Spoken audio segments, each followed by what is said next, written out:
بەڕێزان سڵاوتان لەبێت لە ساڵی 1964 دا ئەنشقاق و ململانەی فکری و سیاسی بە تەواوی کەوتە نێوان ڕیزەکانی پارتی دیموکراتی کوردستان و لە ئەنجامدا جیاببوونەوەی باڵی مەکتەبی سیاسی لە سەرکردایەتی پارتی لێکەوتەوە و لە ساڵی 1966 دا مفاوەزات و گفتوگۆ و دانوستان لە نێوان باڵی جەلالی و حکوومەتی عراقیدا دەستی پێکرد و شەڕی نێوان جەلالی و ملایی هەڵگیرسا.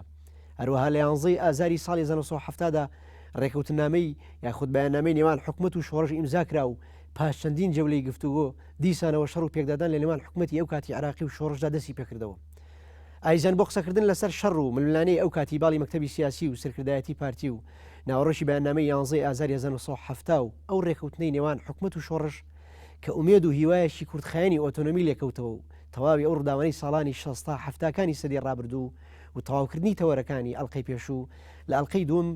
بەرنامەکەمانە بەردەوامی لەگەڵ بەڕێز مامۆستا بێستون عەلی کەریم ناسرا و بە مەلا بێستون یاریدەری پرۆفیسۆر لە زانکۆی سلێمانی و پێشمەرگە و کادری دێرینی باڵی مەکتەبی سیاسی شۆڕشی ئەیلول. مامۆستا گیان دووبارە بەخێر بێیت بۆ بەرنامەی ڕووداوەکە. مامۆستا گیان بەر لەوەی بگەڕێنەوە بۆ ساڵی 1964 و جیاببوونەوەی باڵی مەکتەبی سیاسی و ئینشقاقی نێڕۆژەکانی پارتی دیموکرات پێم خۆشە تەوەرەکانی پێشووتر تەواو بکەین کە لە بەرنامەی لە ئەڵقەی یەکەمی بەرنامەکەمانە لەسەر سیاست و هەڵسەنگانی سیاسەتی عەبدولکەریم قاسم بەرامبەر بە کورد لەو ڕۆژگارەیە وەستاین. ئەمەوێ پرسم کە ئەکرەمی ساڵحی ڕەشە لە دیدارێکی ڕۆژنامەوانیە ئەڵێ ئەگەر ئەو وەڵامی ئەو نامانە دوانە کەوتایە و کورد حرەکەی چەکداری و سیاست و شۆڕشی نەکردایە ئەوە عەبدولکەریم قاسم ئامادە بوو کە مافی کورد بدا و پەیوەندی کورد و قاسم تێک نایچوو. بە بۆچوونی تۆ ئەم بۆچوونەی کاگ ئەکرەمی ساڵحی ڕەشە چەند لە جێگەی خۆیدایە و چەند ڕاستە؟ بەڵێ قوربان نەخێر کاکرم ئەڵێ عەبدولکەریم قاسم بەهۆی ڕاگزگەمەوە کە ڕئیسی اتحادی جەمعیاتی فەلاحی بوو طبعا ئەو هەتا نووسی بووشی لە حزبی وەتەنی دیموکراتی وەتەنی تەقەدومی بوو چونکە وەتەنی دیموکراتی و بە دوو بەشەوە بەشێکیان پیانەت و حزبی وەتەنی تەقەدومی کە محەممەد حەدید ڕئیسی حزبەکەیان بوو ئەو کاتە ڕئیسی کۆمەڵەی جوتیارانی عێراقی بوو گوایە دوو نامەهێناوە ئەوە لە 63 یعنی سەرەتایی 63 کە هێنایەتی لێرە بۆ خزمەت شێخ لەتیفی گەورە ئەویش بەواستەی وازم شێخ بابەتار کە خواتەمە درێژی کارماوە شێخ بابەتار گوایە بەواستەی ئەوە یەکیان بۆ بەزانی ڕەحمەتی بۆ سەر بەزاری ڕەحمەتی بووە ئەویشیان بۆ مامۆستا ئیبراهیم محمەد بۆ یەکیان گوایە وەڵامەکەی ئەو داوای لەو نامانە ویستویەتی کە بڵێن لە کورد نزیک بێتەوە و وتی وێش کات و ئەم بابەتانە بەڵام کە جوابەکانە نادوێتەوە عەلی حەمدی ڕەحمەتی کە مەسئولی لقی چوار بوو کاتە ئەو دوای خسە و کودەتاکەی بەسەرا هاتووە. من لە وەڵام ماکە وەڵام عەزم کرد قوربان عەبدولکەریم قاسم هەتا وەکو نزیکی 25/1/63 بەردەوام بوو لە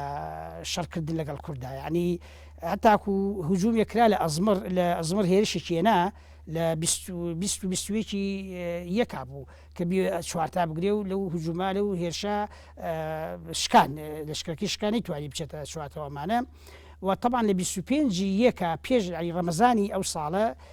بەر 25 و 26 کەوت لەو کاتە بەیانێکی دەرکرد بەیانەکەی چی بوو عەفو بوو عەفوێکی دەرکرد بۆ کورد کەوا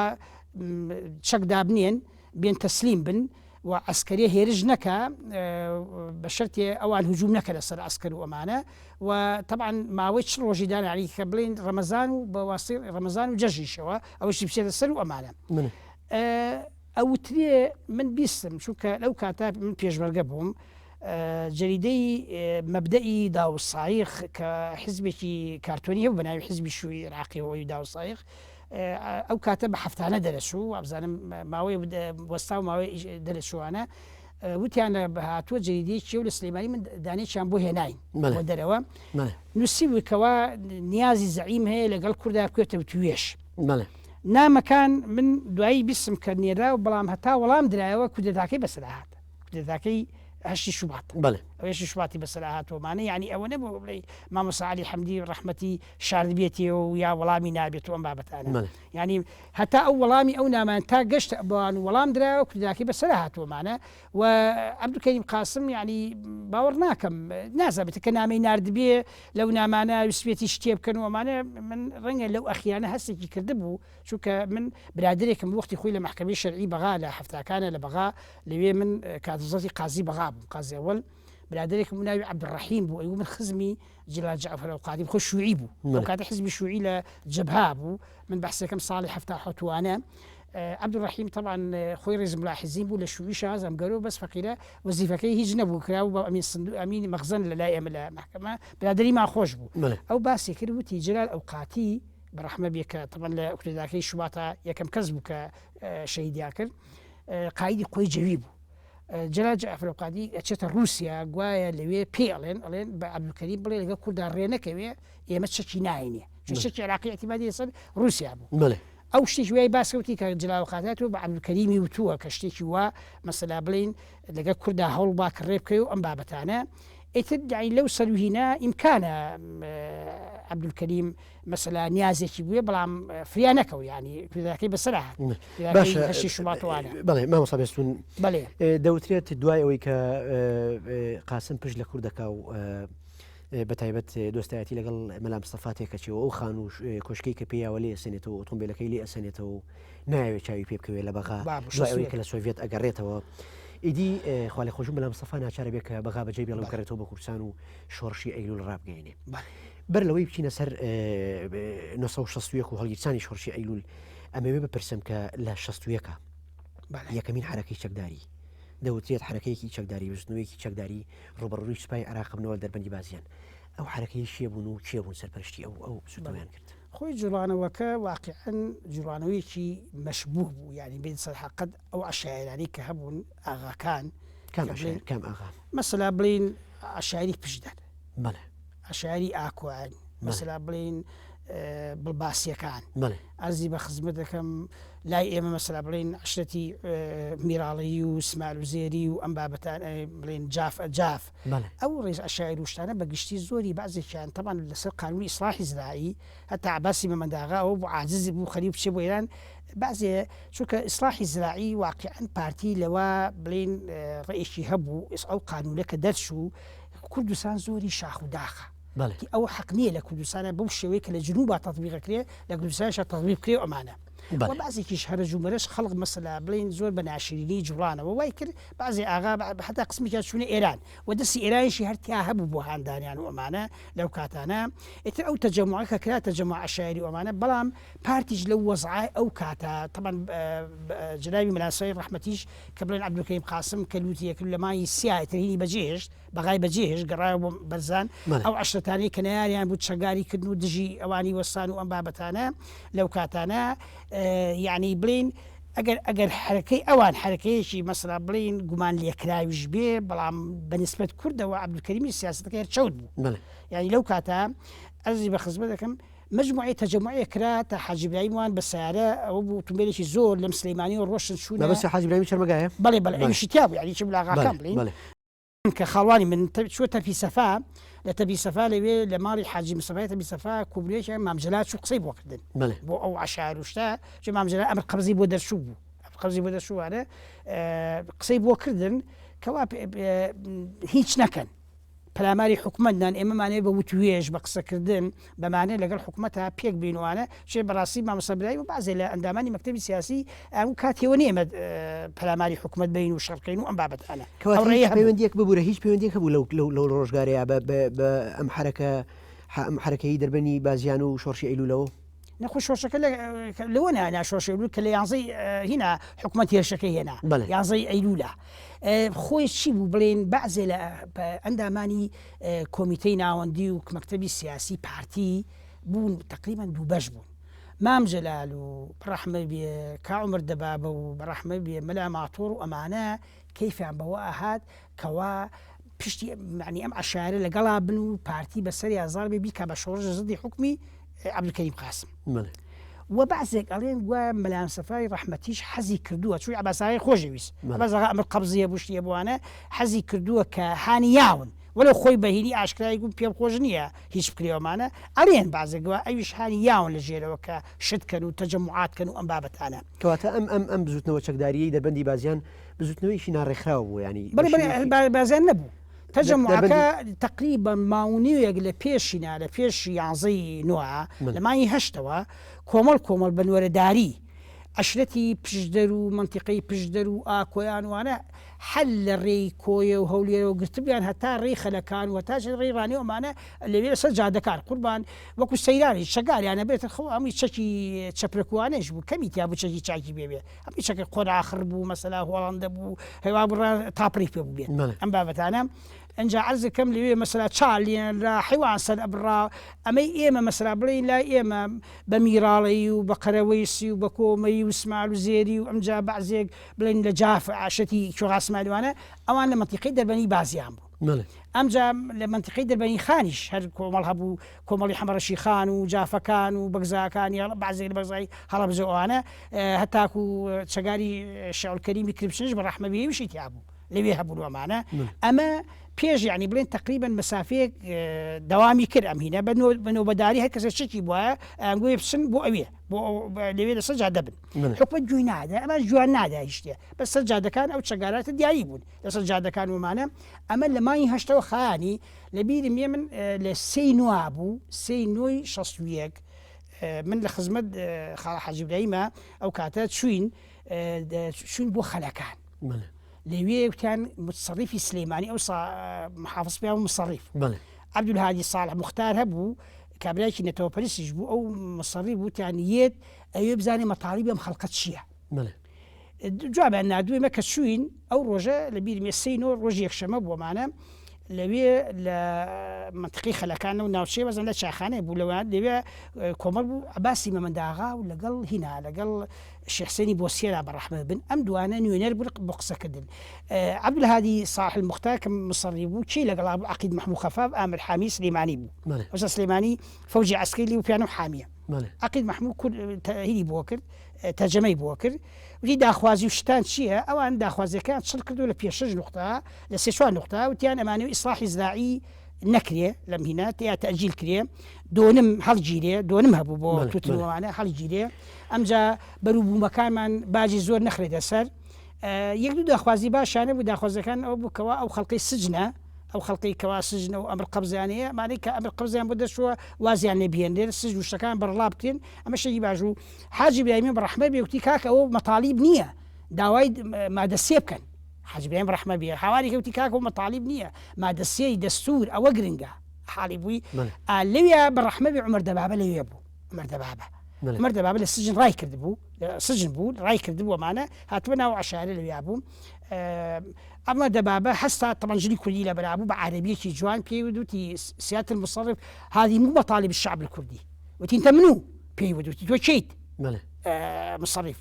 هنا هەڵیایە محمد خفاوتی وتی هذا الأستاذ عمر دبابة من أهالي كركوك عضو المكتب السياسي للحزب الديمقراطي الكردستاني وتي أنا ما أحكي وياك أنت روح احكي ويا مصرف كركوك أنا أحكي ويا السليمانية يعني مصرف السليمانية ما عندي بحساب أو بيني بكركوك هنا وتي ما عندي علاقة جوابي نهاية الروي وتي أما طالبانا بنبو على الزعيم عبد الكريم ووعد به جێبەجێ نەکان من نایەوە مصرفی ڕاستیشی دەکرد تا سیانزەی 5 مایەوە مصرفی زۆر باشە اینجا یانزەینەوە قوربان ئەو بوو هجوومەکە کە لە پێشەوە تارە بەیانی فرەیە کە ئەبێ جێژ ئەوێ حرەکە بکە ڕێگای بۆ بکەنەوە و ئەگەر ڕێ لێ بگرن تەقەتان لێەکە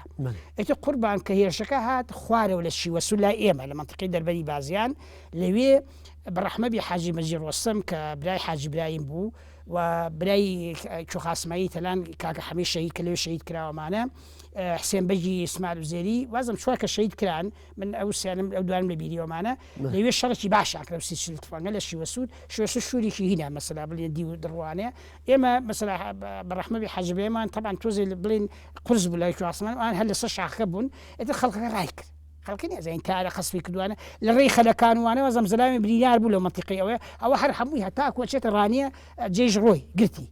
لێ دەربەنی خانی زەلامێک وازانم شەهید بوو یەکیش بریار بوو لەوێش هەر عینە شت ئەتر تەجەموعەکە نەما يعني هەڵوەشایەوە ومانە ئەوە بوو بەرزان طبعا مەلانسای بەرزانی قسەی قسە بڕێ مامزلا سەرێکی لیا بوو لە مەلانسای ڕەحمەتیوانە وتبی ئەگەر پەلاماریانە اینجا تەقە بکەن مەیکەن ئەوە بوو ئەوێ هیچ تیانە بوو تا 16 مانگ عەبدولکەریم بەتارەلیان بەزانیە وای کرد کە مەلاسفەش ڕەحمەبی ئەویش بکوێتە هینەوە. زۆر باشە مامۆستا بێسوون من ئەمەوێ پچمەوە 11 ئەیلولی 1960 شۆڕشی ئەیلول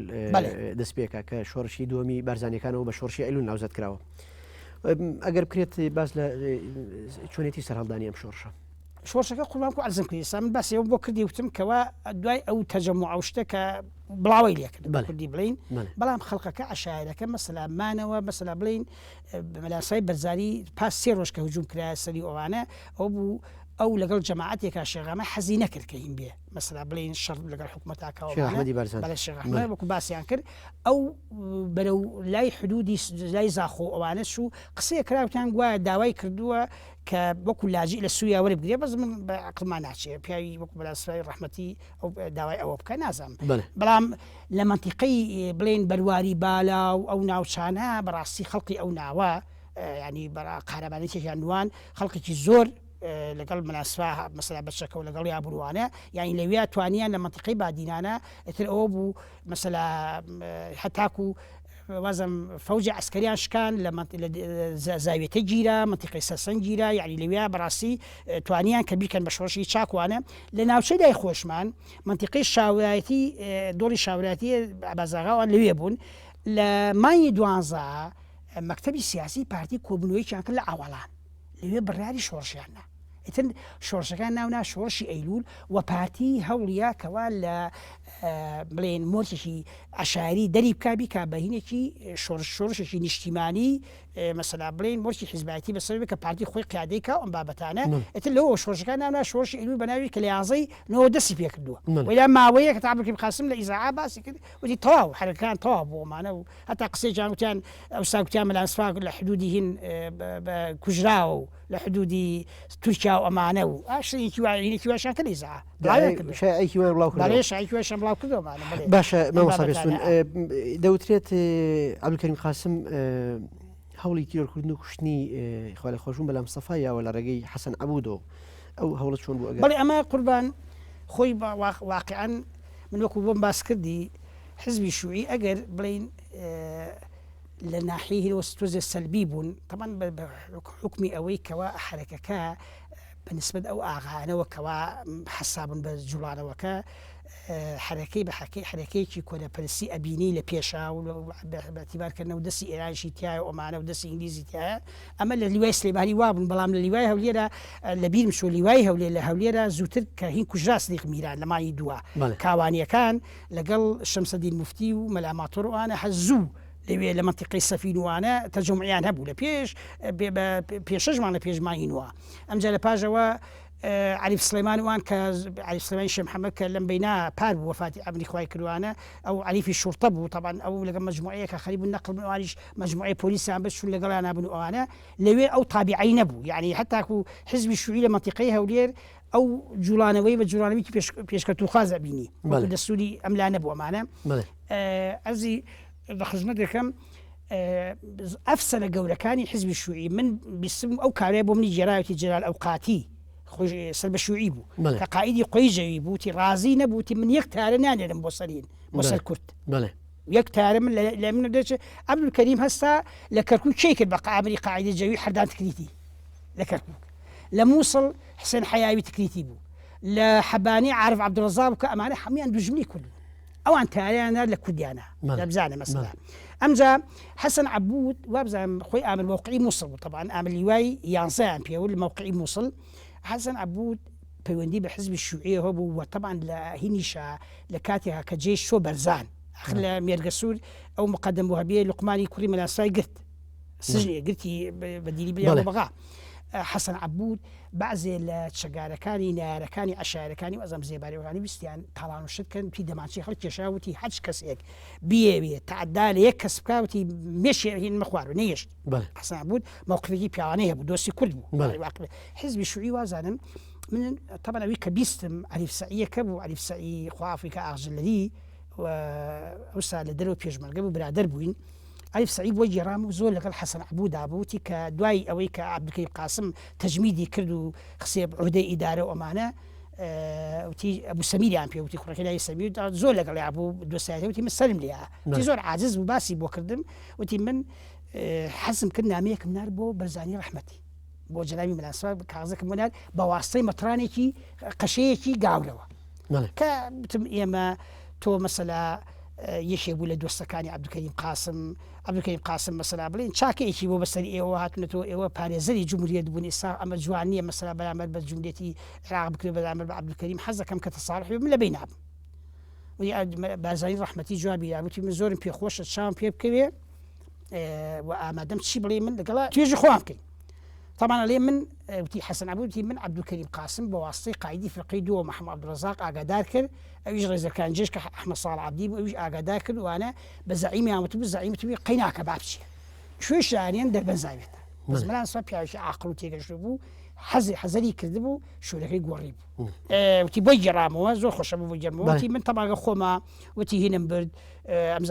بازاني رحمتي جگر اخوان جگرم بالصابون بركه بيويس ابو اوان بعضي ميش برد لسه عليك علي تماشاكم دو تاريه بس المعنى لدوق درشو لدوق درس قزاب دوق علي تاريه بس المعنى باش ام تاريه وتي لمرافقين بس امت شيء اتصال معك وتي ابو حمايه بو شي من تاريه ابو حمايه خو من تاريه ناقصمك اكل اخواني شو هنا بودابنين كمين بودابن تاريه شوف لي امك عليك قشتنا او شونا لويه تبيعي زلامك هات كان يداي بزاني رحمتي بو مني داقر اخوانا تفرموا ابشي مولاي بزاني التارك انا ما كشون تقراينا وشون شو تماش لهين لسسنج لا مصيفيهن لما سلفي قصي ملكي بدس بيج مرقوب هذا تيلي كتشوم بزاني رحمتي هاد ولا يكتب ماشك طبعا دوزبو حتى هاوتي او دمان شي كبيم بو دا نيو دايبنين طبعا عليه حرس او بدول معنا ابو كوتي نقص كدم وتي برحمتي فالمي جاء او كاتا قصي مثلا برين بزنزم زورك لا عميل الانجليزي والامريكان متآمر انفصالي خائن يكي لو شكان كزور ناخذ ناكل جميل يعني بيسفت انا عبد الكريم شاكي كده قال انا تي بزاري زور بوش تخوتي من خائنم من ناكل جميلم من بيسفتم ام بياوخ سي لخوي شوانو بدسي خوي هرشي دوس لخوي كدو معنا حالي ودي حتى كلاسكي لا بشان ناموتي او من سيمان او كلاسكي مشان كده سيمان من ابو جان كوتو من لم تمنا اجل ضروره النبي حزم لميا زور شكاك ما بصيجان من اميرات قرن ببوره بله ئیدی لە ساڵی 1962 تۆ ڕاستەوخۆ پەیوەندیەکەی بە ڕیزەکانی شۆڕش و ئەچیتە نێو کاری سیاسیەوە ئەگەر بکرێت زۆر بە کورتی باسی ئەو چۆنێتی بەرزایی بەڵێ من دوایەوە کە لە کەرکووک بڵین ئەمر قەزمان دەست و مەجموعەیە بوو لە ساڵی 62 لە مای ئابا بوو ئاگاداریان کردن من ئێمە لقی خۆمانە بوو حاجی مەجید ڕۆستەم شەرمەگا خوافریکا سەلقمان بوو و